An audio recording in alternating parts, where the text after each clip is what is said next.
Diqqat! O'zbekistonda zagrant pasport berish to'xtatildi. Fuqarolar ogoh bo'ling. Assalomu alaykum hurmatli tomoshabin.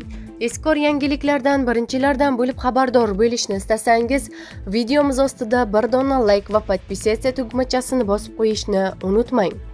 Xorijdan deportatsiya qilingan shaxslarga zagrant pasport berilmaydi.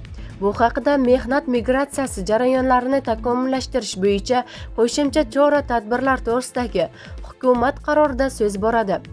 Endilikda O'zbekiston Respublikasining xalqaro shartnomalariga muvofiq rekomendatsiya o'z ixtiyori bilan yoki majburiy ravishda O'zbekistonga qaytarilgan fuqarolar 2 yil davomida xorijga chiqish biometrik pasportini berish bo'yicha davlat xizmati ko'rsatilmaydi. Bu haqida bugun 13-may kuni qabul qilingan mehnat migratsiyasi jarayonlarini takomillashtirish bo'yicha qo'shimcha chora-tadbirlar to'g'risidagi hukumat qarorida so'z boradi. Qarorga muvofiq joriy yil 1-sentyabrdan boshlab Vazirlar Mahkamasi huzuridagi Migratsiya agentligi tomonidan joriy davlatning qonunchilik hujjatlarini buzish oqibatida deportatsiya qilingan, shuningdek O'zbekistonning xalqaro nufuziga va obro'-e'tiboriga salbiy ta'sir ko'rsatuvchi xatti-harakatlarni sodir etgan fuqarolarga doir ma'lumotlar migratsiya jarayonlariga doir ma'lumotlarning yagona elektron bazasi orqali yuritiladi.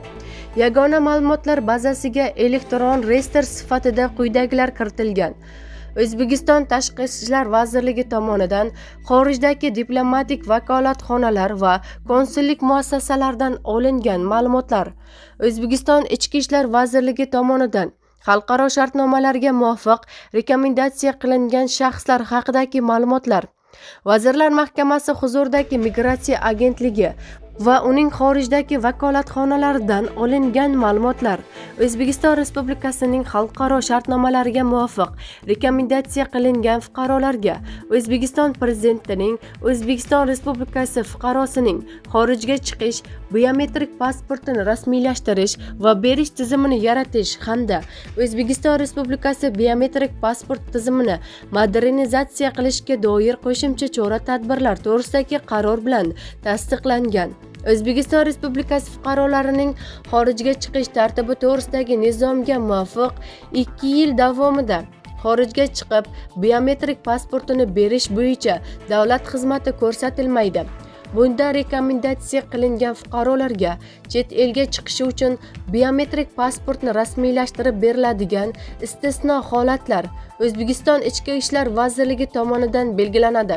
Ma'lumot uchun, rekomendatsiya qilingan shaxslar O'zbekiston va boshqa davlatlar o'rtasidagi xalqaro kelishuvlar asosida o'z ixtiyori bilan yoki majburiy ravishda O'zbekistonga qaytarilgan fuqarolar, ya'ni agar biror o'zbekistonlik fuqaro chet elda noqonuniy qolgan, vizasi tugagan, deportatsiya qilingan shaxs O'zbekiston tomonidan qabul qilinadi. Bu jarayon rekomendatsiya deb ataladi, deyiladi xabarda. Bizni kuzatishda davom eting. Kanalimizga obuna bo'lib, podpisatsiya tugmachasini bosib qo'yishni unutmang.